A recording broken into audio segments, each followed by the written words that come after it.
ए ठट्टा तूं जो थांवल जी पियो आहीं सुम्ही बे उल्को थी ही हेॾी तुंहिंजी माठ ॾिसी मकलीअ में मज़ारूं तड़पनि थियूं। साथियो, अॼु असां मौजूदु आहियूं मकलीअ क़ब्रिस्तान में। दूल दरिया ख़ान जे मक़बरे जे ॿाहिरां बीठा आहियूं। हे दरवाज़ो बंदि आहे ऐं अंदरि त नथा वञी सघूं, पर हिते ॿाहिरां बि सलाम पेश कयोसीं सिंध जे अज़ीम शहीद दूल दरिया ख़ान खे, जेको अॼु खां 500 साल अॻु में धारियनि दुश्मननि हथां शहीद थियो हुयो। हे सॼो क़ब्रिस्तान इहा गवाही ॾेई रहियो आहे त सिंधी क़ौम, सिंध जा हुक्मरान, सिंध जा जोधा जवान दुश्मननि जे ख़िलाफ़ु विढ़िया आहिनि, तॾहिं त ही हेॾो क़ब्रिस्तान ठहियो आहे।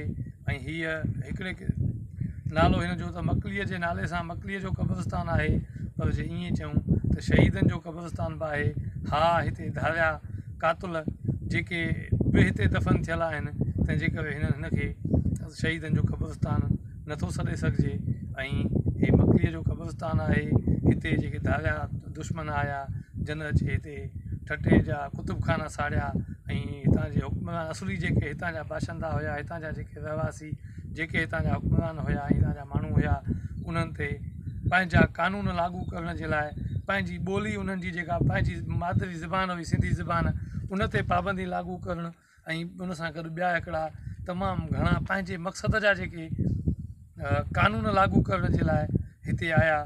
त पोइ असांजा हितां जा रहवासी, हे असांजा दूल दरिया ख़ान, ॼाम निज़ामुद्दीन समूह, जेको दूल दरिया ख़ान जो वालिद साहिबु आहे, ॼाम संजर ख़ान ऐं ॿिया, इहे उन्हनि जे ख़िलाफ़ु वेड़ कई ऐं उन सां हे हज़ारे लखे माण्हू शहीद थिया, पर पंहिंजी उहा ॿोली बचाए विया, पंहिंजी उहा इज़त, पंहिंजी लॼ बचाए विया, पंहिंजी धरती बचाए विया उन्हनि धारियनि दुश्मननि। हा, वक़्ती तौरु हिते हुक्मरानी बि कई, हिते रहिया बि, पर वरी बि अॼु जेकॾहिं असां हिते बि ऐं ही सिंधी ॻाल्हायूं था ऐं असां आहियूं, त हिन में असांजे वॾड़नि जो, असांजे शहीदनि जो किरदारु आहे, जेको जंहिंजे लाइ शाह साईं चयो आहे।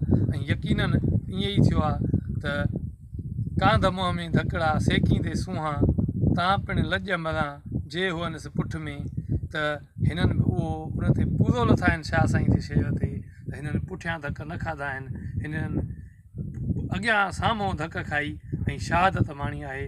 अॼु हिननि खे दिलि जे अथाह गहरायुनि सां ऐं तमामु घणे प्यार ऐं मोहबत सां सलाम।